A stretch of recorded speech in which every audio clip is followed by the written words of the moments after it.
안녕하세요. 오늘도 서연살롱을 찾아주셔서 감사합니다. 저는 30대 기혼 여성입니다. 점점 더 세상살이가 삭막해져가는 요즘 가슴 따뜻한 이야기 한 자락을 전해드리고자 이렇게 사연을 보내게 되었어요. 이야기의 시작은 제가 고등학교에 입학하던 봄이었습니다. 당시 저는 방송 관련 사업을 하고 계시던 부모님의 영향을 받아 방송 PD의 꿈을 키워나가던 소녀였어요.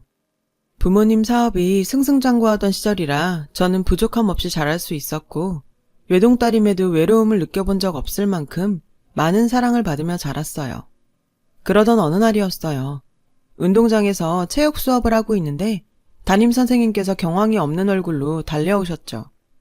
조퇴증 끊어왔으니까 들어가서 가방 챙겨 얼른. 마음 단단히 먹어야 돼. 담임 선생님 말에 따라 저는 학교를 나섰고 그 뒤로는 기억이 잘 나지 않습니다. 기억이 잘려나간 필름처럼 드문드문 떠오를 뿐이거든요. 또렷하지 않지만 학교를 나선 저는 경찰 아저씨와 시신 안치소로 갔어요.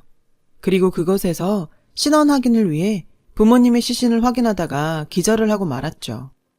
다음 기억은 장례식장에서 상주로서 누군지도 모르는 손님들의 조문을 받았던 모습이고요. 부모님을 납골당해 모신 기억도 나요. 교통사고라고 했어요.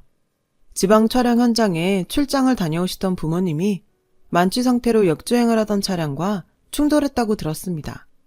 그렇게 부모님은 마지막 인사 한마디 남기지 못하신 채 세상을 떠나셨어요. 갑작스레 부모님을 잃은 저는 한동안 친척집을 전전해야 했어요.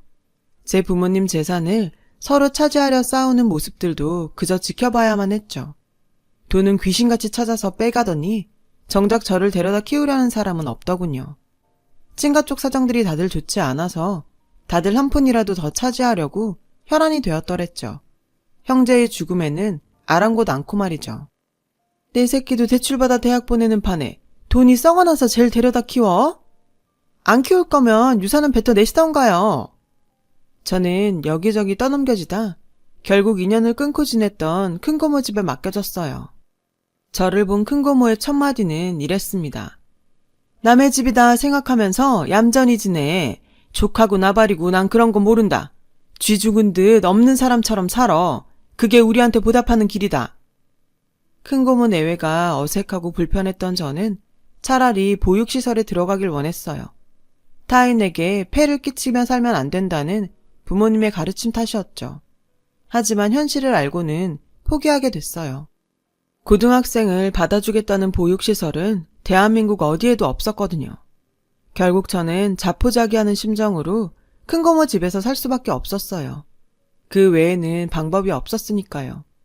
부모님이 남겨주신 유산은 친가 쪽 사람들이 달려들어 모조리 뜯어갔고 큰고모 내외는 저를 맡아주는 조건으로 부모님이 운영했던 방송 관련 사업에 경영권을 승계하게 됐다고 들었어요. 지금 생각해보면 사실상 제일 큰 돈을 받은 거였죠.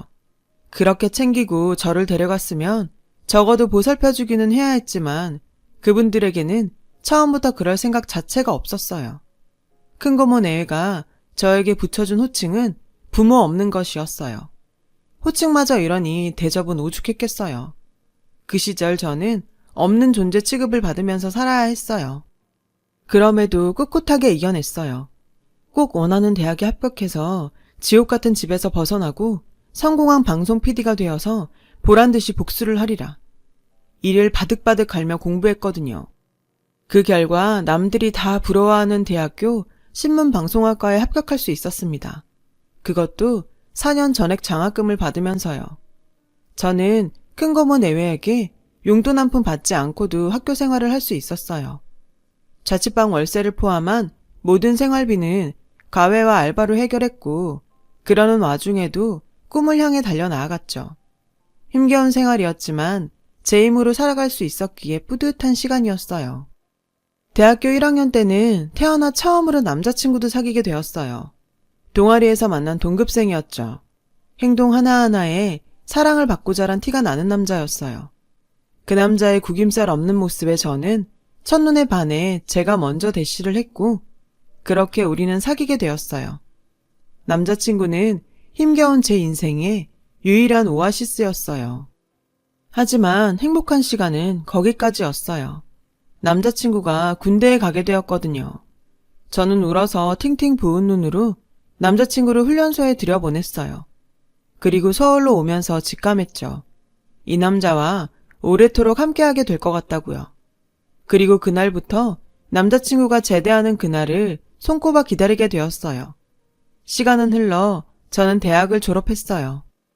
그즈음 큰고모 내외가 운영해오던 부모님 사업이 부도가 났다는 소식을 들었죠. 고모부는 산더미 같은 빚을 감당할 수 없었던 나머지 도박에 손을 대버렸더라고요.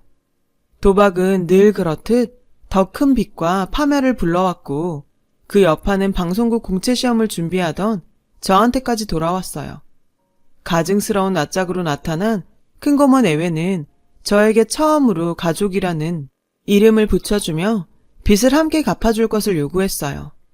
처음엔 당연히 거절을 했죠. 제발 저 좀 그만 괴롭히세요. 저랑은 상관없는 돈이잖아요. 너 입히고 먹인 돈은 땅에서 솟았다던? 그 돈 저 데려오면서 다 받았잖아요. 그거 다 날려먹고는 무슨 염치로 저한테 이러시는 건데요. 가족끼리 염치는 무슨? 암튼 너도 우리 가족이니 책임도 같이 져야지. 안 그래? 그날 이후 두 분은 저를 스토커 수준으로 쫓아다녔고 필사적으로 피하던 저는 큰고모 내외가 제 주변 사람들한테 접근해서 금전적 피해를 입히자 견디다 못해 강요를 받아들이기로 했어요. 결국 제 이름으로 된 대출이 생겼고 마이너스 통장까지 만들게 되었죠. 그나마 사채빚은 없어서 다행이다 싶을 정도였어요. 제가 과외와 알바를 해서 번 돈까지 모조리 두 사람에게 들어갔어요. 하지만 저의 청춘을 저당 잡혀 빼앗아간 돈이 큰고모부의 도박 자금으로 탕진되었다는 사실을 알게 되었을 때 저는 결국 좌절해버리고 말았습니다. 빚이 모두 없어지면 자유가 다시 돌아오겠거니 했던 희망이 사라진 거죠. 태어나 처음 해보는 좌절이었어요. 그게 참 힘들고 아픈 거더라고요. 저 혼자만 힘들면 모르겠는데 제가 힘들다는 이유로 저도 모르는 사이 주변에 어둠을 뿌리고 있더라고요. 제가 아끼던 사람들을 감정 쓰레기통 취급을 하고 있었고 그렇게 저는 서서히 외톨이가 되어갔어요. 오직 대학교 1학년 때부터 만나왔던 남자친구만이 저의 곁을 지켜주었죠. 하지만 한참 삐뚤어져 있던 저는 구김살 하나 없이 맑은 남자친구가 괜히 밉더라고요. 그래서 늘 못된 말들만 쏟아냈어요. 힘들어 본 사람들은 아마 알 거예요. 그때 제가 남자친구에게 했던 말들이 사실은 저에게 하는 화풀이였다는 걸요. 저는 남자친구가 미웠던 게 아니라 제 자신이 미웠던 거예요. 제 어둠이 그를 물들일까봐 겁이 났어요. 남자친구는 잠시 시간을 주겠다며 제 곁을 떠났어요. 그리고는 며칠 뒤에 전화를 했더군요. 내일 시간 돼? 지금 하지 않으면 두고두고 후회할 말이 있어서. 잘 됐네. 나도 꼭 해줄 말이 생겼는데. 남자친구를 위해 차라리 나쁜 년이 되기로 결심한 저는 이별의 말을 되뇌이며 약속 장소로 나갔어요. 그런데 그곳에는 처음 보는 여사님이 남자친구와 함께 있지 뭐예요. 남자친구의 어머님이더라고요. 남자친구가 얼마나 큰 사랑을 받으며 그렇게 자랐는지 그 맑은 모습이 어디서 나왔는지 어머님을 보니 확실히 알겠더라고요. 어머님께서는 예기치 못한 첫 만남에 당황한 저에게 사과부터 하셨어요. 도리가 아닌 줄 알지만 사연을 듣고 도저히 가만히 있을 수가 없어서 자리를 마련했어요. 기분 나쁘다면 사과할게요. 얼떨결에 시작된 상견례. 어머님은 저의 손을 꼭 잡아주며 말씀하셨어요. 우리 아들이 부족하겠지만 내가 잘 채워줄 테니 앞으로 우리와 함께하지 않을래요? 가족으로. 말씀은 감사합니다만 제 사정 들어서 알고 계시잖아요. 저와 인생이 엮이기엔 아드님은 너무 아까운 사람입니다.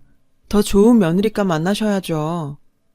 그때 어머님께서 딱 한마디로 저의 마음을 돌려놓으셨습니다. 힘들 때 사람 버리는 거 아니에요.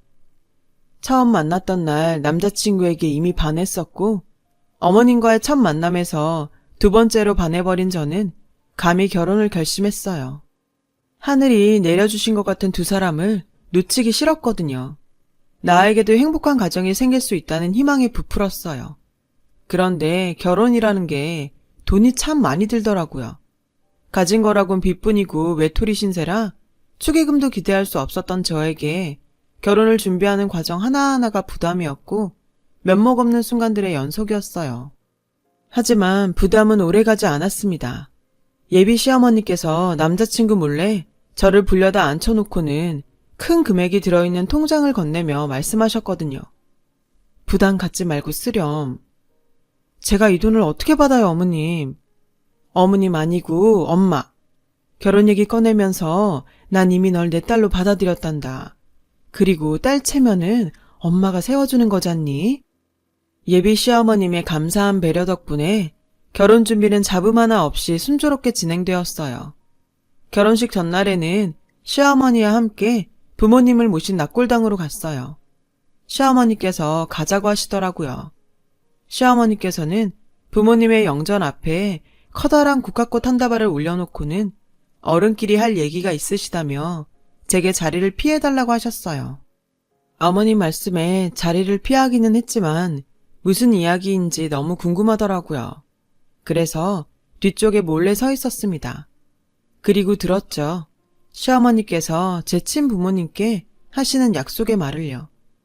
저도 한낱 사람인지라 친부모처럼 대해주겠다는 약속까지는 못 드려요. 하지만 제가 두 분을 뵙게 되는 날 사돈내외 앞에 부끄러움 없도록 잘하겠습니다. 시어머니의 말에 목이 메어왔어요. 그날 저는 시어머니를 꼭 껴안고는 아이처럼 엉엉 울었어요. 부모님이 돌아가셨던 날보다 더 많이요. 그렇게 저는 누구보다 행복하고 성대한 결혼식을 올릴 수 있었어요. 시어머니께서는 아무리 엄마 해도 시모는 시모라면서 신혼집에 되도록 방문하지 않으려고 하셨어요. 그래도 상관없었어요. 제가 매일같이 엄마를 찾아뵈었거든요. 엄마 품에서 시간을 보내고 싶어서요. 하루 종일 엄마랑 시시콜콜 수다를 떨며 저를 집어삼켰던 어두운 그림자를 조금씩 지워나갔어요. 덕분에 용기를 낸 저는 지난날 저로 인해 상처를 받았던 주변 사람들을 찾아가 사과를 했어요. 엄마를 닮아가는 저의 모습이 좋아 보였던 덕분일까요? 모두들 저를 이해해 주었고 용서해 주었어요. 우리 부부가 꽃길만 걷길 응원하면서요. 그렇게 저는 잠시 잊었던 꿈이던 방송국 PD가 되기 위한 공부를 다시 시작했어요. 제가 공부를 다시 시작했다는 소식에 엄마는 남편보다 훨씬 기뻐하셨어요. 그런데 세상 참 좁더라고요. 제가 결혼을 잘했다는 소문이 돌고 돌아 큰 고모 내외한테 들어갔던 모양이에요. 저에게서 더 이상 쥐어짤 돈이 없어졌던 시점부터 연락을 끊었던 큰 고모 내외가 남편과 엄마 몰래 저를 불러냈어요. 우리는 여전히 가족인 만큼 어려움을 함께 헤쳐나가야지. 우리가 가족이었던 적이 있었나요? 친자식보다 더한 정성으로 길러준 우리야. 결혼 지참금 한 푼 없다는 게 말이 돼? 제가 아직도 애 같으신가 보죠? 조카 팔아 장사하려는 거 모를까 봐요? 당연히 거절했어요. 저에게 큰 고모 내외는 저의 사춘기와 청춘을 갉아먹은 원수, 그 이상도 그 이하도 아니었으니까요. 돈이 사람을 나쁘게 만드는 걸까요? 아니면 나쁜 사람들이기에 돈에 목숨을 거는 걸까요? 저의 완강한 거절에도 불구하고 큰 고모 내외는 또 돈 욕심을 버리지 않았어요. 사채업자들에게 배운 기술을 저에게 써먹기라도 하려는 건지 절 따라다니며 협박과 강요를 해댔어요. 그럼에도 저는 남편과 엄마에게 그 사실을 털어놓을 수가 없었어요. 지금까지 받은 은혜만으로도 너무 감사한데 저 때문에 사랑 같지도 않은 흉악한 것들과 엮이게 하고 싶지 않았으니까요. 엄마가 제게 보여준 모습처럼 엄마의 딸답게 힘든 상황을 이겨내고 싶었어요. 하지만 오래지 않아 큰 고모 내외는 저 혼자 이겨내기에는 너무 벅찬 어둠이란 사실을 깨닫게 되었어요. 저의 인간관계를 회방놓고 학원에까지 쫓아와 행패를 부리는 것도 모자라 방송국 공채시험장 앞까지 찾아와 행패를 부렸거든요. 당연히 시험은 떨어졌어요. 두력에 붙들려 시험장에 들어가지도 못했으니까요. 매일같이 경찰에 신고하고 아무리 고소장을 써봤자 며칠 잠깐 조용해질 뿐이었어요. 그렇게 저는 하루하루 초췌해져만 갔어요. 그리고 어쩌면 제가 참 바보 같았는지도 모르겠네요.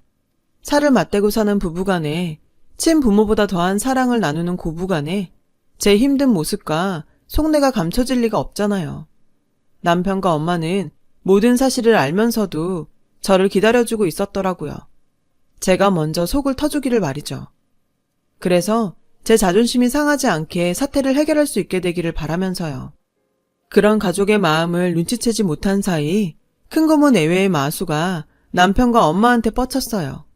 남편이 경영하는 사업체에 자신들과 자식들을 임원으로 넣어달라느니 엄마의 유산을 미리 땡겨서 저에게 넘기라느니 하면서요. 그 유산 미리 땡겨받으면 자기들이 뺏어가리라는 것은 너무너무 뻔한데 말이죠. 심지어 사채업자들이 남편과 엄마에게 들락거리게 만들더군요. 뒤늦게 사실을 알게 된 저는 너무도 죄송한 마음에 이혼을 결심했습니다. 모든 걸 제가 떠안고 떠나야 남편과 엄마를 큰 고모 내외한테서 떨어뜨릴 수 있으니까요. 답답한 행동인 건 알지만 부모 없이 지금껏 겨우 버텨온 제가 그 당시에 떠올릴 수 있었던 방법은 많지 않았어요. 그때 저는 아직 약했고 이혼은 제 딴엔 최선의 용기였거든요. 하지만 저에게는 엄마가 있었죠. 엄마는 저를 놓지 않으셨어요. 이혼을 결심한 제가 마지막 기대를 걸고 큰 고모 내외를 회유하기 위해 만든 자리에 남편과 함께 찾아오셨더라고요.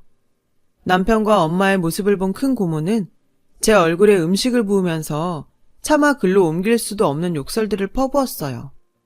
엄마 아빠 없는 것이 어디 차리구분 못하고 가족 일에 외간 사람을 앉혀? 그때 무언가가 휙 날아들어 큰 고모 내외의 낯짝을 강타했어요. 엄마가 던져버린 서류 뭉치였죠. 제가 상황을 파악하기 무섭게 엄마의 굳은 목소리가 들려왔어요. 늘 기품 있고 자애롭던 엄마가 처음으로 격분한 모습은 심장이 짜릿할 정도로 매서웠어요. 당신들이 지금까지 내 며느리한테 무슨 짓을 저질렀는지 법정에서 한번 떠들어 볼까? 단언컨대 난 우리나라에서 제일 비싸고 제일 승률 높은 로펌에 의뢰할 거예요. 당신들이 저지른 만행들을 제대로 벌받을 수 있게 할 거라고요. 인간으로 태어났으면 인간구실을 해야지. 어떻게 짐승만도 못하게 살아. 하물며 피 한 방울 안 섞인 남한테도 그렇게는 안 할 거야. 가지고 가서 읽어봐. 앞으로 법정에서 다투게 될 일들이니까. 그리고 명심해. 난 선처 같은 건 안 해. 특히나 당신들 같은 짐승들한테는. 엄마가 던진 서류 뭉치는 제 대학 동기들의 진술서였어요. 제가 그동안 얼마나 저 두 인간들에게 고통받고 착취당하며 살았는지가 고스란히 적힌 기록들이었죠. 큰 고모 내외는 잠시 눈치를 살피더니 서류를 집어 읽어내려갔어요. 그 모습을 보며 엄마가 그러셨어요. 부모 잃은 조카를 사랑으로 보다듬어줄 생각은 않고 학대도 모자라 알바 뛰며 번 돈까지 착취를 해? 협박해서 대출받게 하고 마이너스 통장까지 긁어다가 노름판에 쏟아붓고 당신들처럼 대먹지 않은 것들은 모조리 격리해서 깜빵에 쳐 넣어야 돼. 왜? 내가 못할 것 같아? 똑똑히 지켜봐. 내가 하나 못하나. 안 있는 게 좋을 거야. 내 며느리 뒤엔 내가 있다는 거. 섣불리 건드렸다간 당신들 자식까지 얼굴 못 들고 다니게 할 테니까. 조만간 법정에서 보자고. 내가 당신 자식들 돌반지까지 모조리 다 뺏어줄 테니까.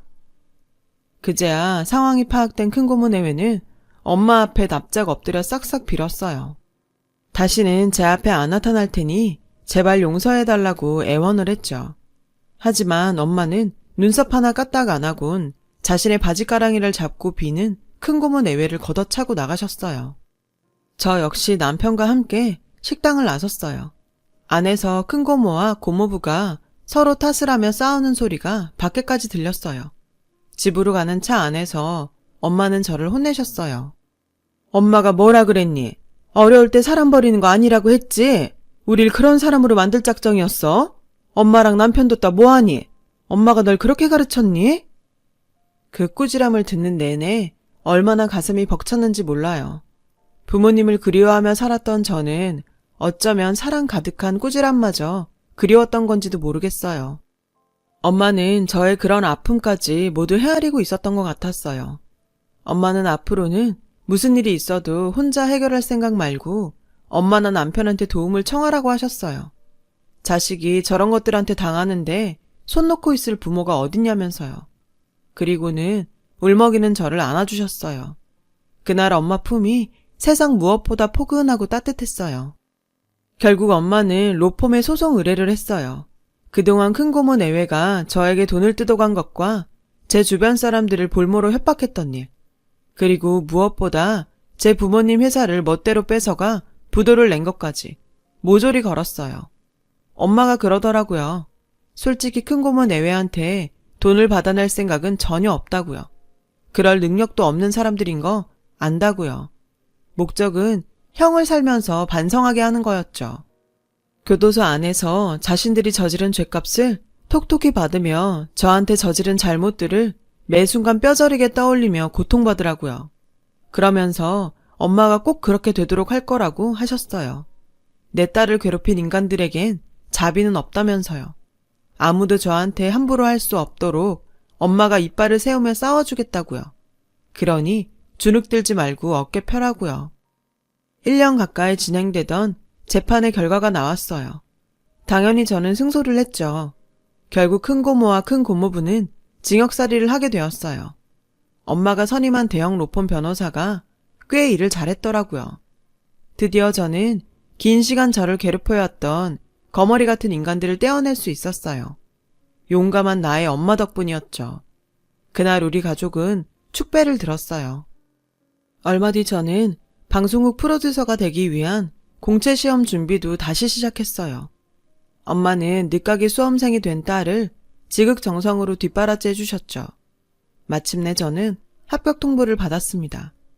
비록 메이저 방송국은 아니지만 그래도 간절히 원하던 방송 PD가 된 거죠.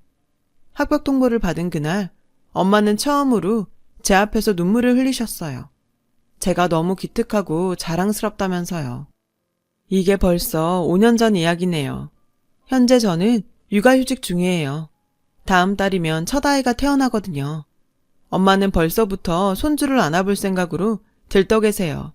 아이를 낳으면 엄마가 봐줄 테니 걱정 말라시면서요.